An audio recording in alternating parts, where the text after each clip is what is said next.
যোৱা 10 তাৰিখে যি মেট্ৰিক পৰীক্ষাৰ ফলাফল দিলে আমি যদি তাত চাওঁ তেনেহ'লে যি গেছ মাৰ্ক বা তেওঁলোকে যিসকল ছাত্ৰ ছাত্ৰীয়ে পাছ কৰা বা ফেইল কৰিলে তো ইয়াক লৈ যদি আমি চাওঁ তেনেহ'লে বহুত বেছি এটা গুৰুত্বপূৰ্ণ বিষয় এই গেছ মাৰ্ক। এতিয়া বহুত ভাগে কৈ আছে উচ্চতৰ মাধ্যমিকৰ চূড়ান্ত পৰীক্ষাৰ ফলাফল কেতিয়ালৈ দিব বা গেছ মাৰ্ক কি হ'ব কেনেকুৱা হ'ব। তো এই বিষয়খিনি আৰু প্ৰকৃততে মাননীয় মুখ্যমন্ত্ৰী মহোদয়ে ৰিজাল্ট দিয়াক লৈ ফলাফল দিয়াক লৈ কি কৈছিলে আজি ভিডিঅ'ৰ জৰিয়তে জনাবলৈ গৈ আছোঁ। আজি যদি ভিডিঅ'টো তোমালোকে চাইছা 13 তাৰিখৰ দিনাখনি আৰু বহুতে কৈ আছিলে 13 তাৰিখে দিব এনেদৰে মন্তব্য কৰিছিলে বিহু আগদিনাখনি। তো বিশেষকৈ কেতিয়ালৈ দিব এইখিনিৰ ওপৰত তোমালোকক জনাব গৈ আছোঁ। গেছ মাৰ্ক কিমান কি কেনেদৰে পালে তোমালোকৰ সেইখিনি হ'ব। আৰু এতিয়া বিশেষকৈ হায়াৰ ছেকেণ্ডেৰী পৰীক্ষা যিসকল ছাত্ৰ ছাত্ৰী দিছে কোনো নজনা কথা নহয় আৰু সৰু হৈ থকা নাই, সকলোখিনি বুজি পায়। বাৰু যি কি নহওক তোমালোকে ভিডিঅ'টো শেষৰলৈকে চাবা বুলি আশা কৰিলোঁ। শেষত তোমালোকৰ মন্তব্য কমেণ্টৰ জৰিয়তে জনাবা, কাৰণ কেলৈ বহুত অভিজ্ঞ। এনেকুৱা ধৰণৰ নহয় যে কিবা এটা কৈ দিম আৰু সেইখিনি বিশ্বাস কৰি ল'ব বা এইটো ধৰণে তেওঁলোকে মানি ল'ব, এনেকুৱা ধৰণৰ নহয়। সকলো ছাত্ৰ ছাত্ৰী সেইখিনি অভিজ্ঞ আৰু সেইখিনি সকলোৱে জানা। তোমালোকে ভিডিঅ'টো শেষলৈকে চাবা। আৰু এইখিনিতে তোমালোকক এটা অনুৰোধ কৰিম, চেনেলটোলৈ যদি তোমালোক নতুনকৈ আহিছা চেনেলটো ছাবস্ক্ৰাইব কৰাৰ লগতে কাষতে থকা বেল আইকনটো প্ৰেছ কৰি অল কৰি থবা, যাতে নতুন এটা ভিডিঅ' দিয়াৰ লগে লগে আগতীয়াকৈ চাবলৈ পোৱা। যদি ভিডিঅ'টো চাই ভাল পোৱা লাইক এটা কৰি দিবা আৰু শ্বেয়াৰ কৰি দিবা বুলি আশা কৰিলোঁ। আমি যদি এতিয়া ইউটিউবটোত চাওঁ তেনেহ'লে কোনো ধৰণৰ অফিচিয়েলি ঘোষণা অহা নাই, কিন্তু মুখ্যমন্ত্ৰী মহোদয়ে এইটো কৈছিলে যে মেট্ৰিক পৰীক্ষাৰ ফলাফল যিদিনাখনি দিব 10 তাৰিখে দিব বুলি কৈছিলে। 10 তাৰিখৰ পিছত 10-12 দিন বা 15 দিনৰ পিছত হায়াৰ ছেকেণ্ডেৰী ফাইনেল পৰীক্ষাৰ ফলাফল দিয়া হ'ব। সেইটো স্পষ্ট কথা, তোমালোকে জানা, ময়ো জানো, সকলোৱে জানা।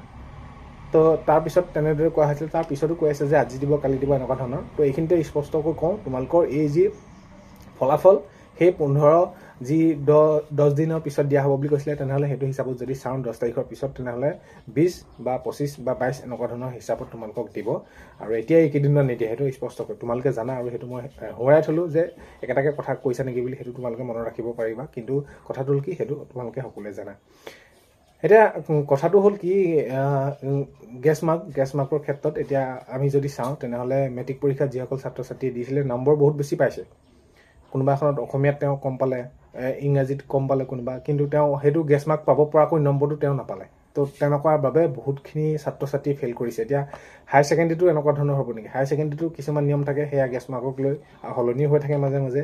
এতিয়া এইটো ক'ম যেন তোমালোকে এটা ভাল নম্বৰ পালেও যদি কোনোবা এখন ছাবজেক্টত গেছ মাৰ্ক দিব পৰা নম্বৰ, ধৰি লোৱা তোমালোকে 30 পাব লাগে, এতিয়া যেনিবা তোমালোকে 25-26 এনেকুৱা ধৰণৰ পালে তোমালোকক গেছ মাৰ্ক দিব পাৰি যদি নাম্বাৰটো তোমালোকৰ বহুত বেছি হৈ আছে বাকীকেইখন ছাবজেক্টত। তো তেতিয়া তেওঁলোকে তোমালোকক দিব। কিন্তু তোমালোকে যদি নম্বৰ বহুত বেছি পাই আছে বাকীকেইখনত, কোনোবা এখনত ধৰি লওক 15 মানহে পালা, 12 মানহে পালা, তেতিয়া তেনেকুৱা ধৰণৰ ক্ষেত্ৰত গেছ মাৰ্ক আহি নপৰে। তো কথাটো সেইটো।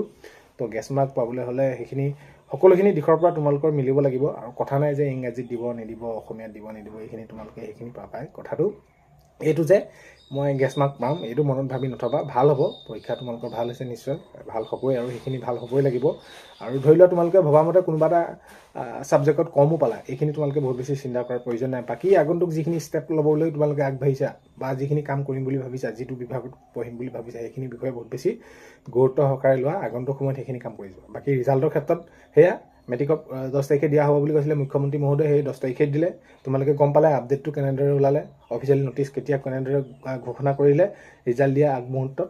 তো ঠিক তেনেদৰে তোমালোকে তেনেদৰেই ঘোষণা কৰিব। বহুত বেছি চিন্তা কৰি থকা প্ৰয়োজন নাই কেতিয়া দিব কি নিদিব। মুঠৰ ওপৰত এতিয়া কথাটো হ'ল কি, গেছ মাৰ্কটো তোমালোকে সেইটো হিচাপতে পাবা। আৰু ভাল হ'ব, ভাল হোৱাটো বিচাৰোঁ। আগন্তুক আৰু যি তোমালোকৰ পঢ়াৰ ক্ষেত্ৰত দিশত লক্ষ্য আছে সেইখিনি লক্ষ্যত উপনীত হোৱা তাকে কামনা কৰিছোঁ। আগন্তুক সময়ত খবৰসমূহ পাই থাকিলে নিশ্চয় জনাম। আৰু এটা কথা, আজি দিব বুলি কৈছিলে, আজি ক'তা সেইখিনি নিদিলে। এনেই মিছাতে তোমালোকৰ আজি দিব কালি দিব এনেকুৱা ধৰণৰ যদি তোমালোকে খবৰবিলাক পাই থাকা, এনেই মিছাকৈ এনেকুৱা ধৰণৰ চিন্তা কৰি থাকিলে মানসিকভাৱে অশান্তিয়ে থাকিবা। তো এইখিনি বিষয়লৈ বহুত বেছি আঁতৰি থাকিবা। আৰু যিহেতু মেট্ৰিক পৰীক্ষা 10-15 দিনৰ পিছত বুলি কৈছিলে, তেনেহ'লে তোমালোকৰ ফলাফল কেতিয়ালৈ দিব, তেনেহ'লে বিহুটো ভালকৈ উদযাপন কৰা, তাৰপিছত তোমালোকে সেইখিনি চাব পাৰিবা। এনেই মুঠৰ ওপৰত এই যে ফলাফল দিব আজি দিব ইমান বেছি চিন্তা কৰি ডিপ্ৰেশ্যনত নাথাকিবা। ভাল হ'ব, ভাল হোৱাটো বিচাৰোঁ। তো আগন্তুক সময়ত ভাল হওক, সেয়াই কামনা কৰিলোঁ। ভিডিঅ'টো শেষলৈকে চোৱাৰ বাবে ধন্যবাদ।